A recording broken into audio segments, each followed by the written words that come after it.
12:00 na naman ng gabi. Tulad ng dati, si Kevin ay pauwi galing sa inuman. Sanay na siya sa ganitong oras. Madilim, tahimik, at halos walang tao sa kalsada. Pero ngayong gabi, parang iba. Habang naglalakad siya pauwi, napansin niyang parang may mga yapak sa likod niya. Mahina lang nung una. Akala niya sarili lang niya. Pero nang tumigil siya, tumigil din yon. Kevin, sino yan? Hoy, wag kang magbiro ng ganyan.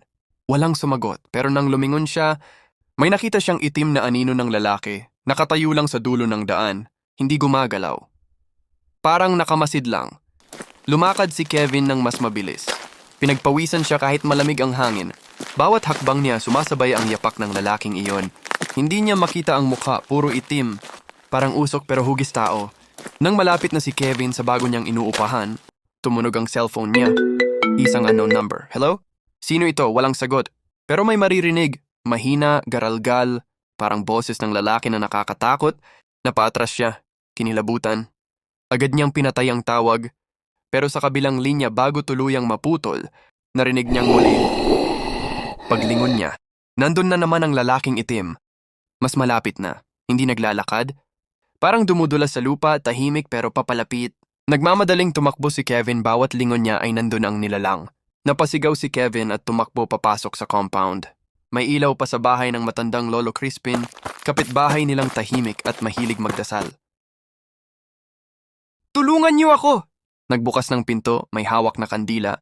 Aba Kevin, anong nangyari? Bakit parang may nakita kang multo? May lalaki pong nakasunod sa akin. Itim ang buong katawan, wala pong mukha.